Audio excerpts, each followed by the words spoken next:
A nurse named Dr. cut her spinal cord. And put a plate inside her to cover it up. Helen had been treating Elizabeth for her cancer until today, when we found out her surgery was part of a huge conspiracy that blew open the darkest secret they'd been hiding for years. It's been almost 10 years since that operation. The metal plate in Elizabeth's spine had shifted badly, and she needed a corrective surgery. During the operation, they took the plate out, and what the surgeons found shocked everyone. The spot where they were supposed to have cut out the tumor showed no scar tissue, just a clean incision. A sizable tumor had been removed from this area. A large chunk of spinal cord would have been taken with it. See a ton of irregular scar tissue. Instead, there's just one clean cut. She must have had multiple scans since then. Surely someone would have No, seen. not with the plate. The plate made it impossible to give her an MRI. It created too much artifact on a CT scan to see the area clearly. But there was a structural reason for the plate to be there, right? None that I could see. We pulled the original operative report. It said the tumor had wrapped around her spine, that they had to remove part of the vertebra, and that the metal hardware was the only way to keep her stable. That was a complete lie. The report also named someone who was in the OR that day, a resident, Clint Hartman.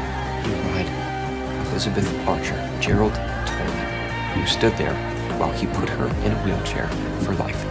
Deny it? The fear in his eyes said it all. He claims the lead surgeon that day, Dr. Tolman, who was the department chair, insisted everyone in the room keep this secret. But Dr. Clint Hartman said he couldn't live with it. He reported the chair. Nothing happened. You reported the doctor who covered up a botched surgery, and there is no record of an investigation. Who the hell did you report him to? The Dean of Medicine, Peter Fulton. I told him everything. Nothing happened. The man I once called my mentor was the mastermind behind the whole cover-up. When we confronted Peter, he didn't take it seriously at all. You're worried about lawsuits. So if I had gone after Tolman's license, not only would he have sued, he'd have won. Clint Hartman was ready to testify. And who do you think the jury would have believed? Gerald Tolman, chair of neurosurgery with a list of accolades longer than your arm? Or his 28-year-old intern, Clint?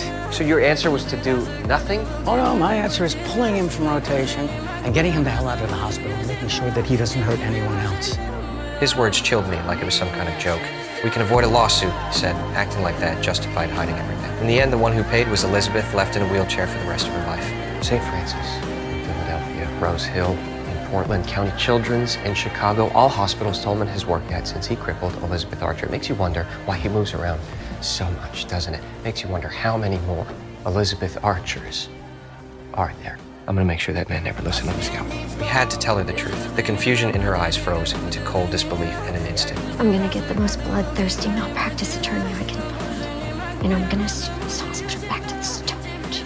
She was right. We didn't just ruin her body, we destroyed 10 years of trust. We're gonna expose the truth about Dr. Tolman to the world. We'll face lawsuits, a media firestorm. Do you think I did the right thing? Tell me what you think in the comments.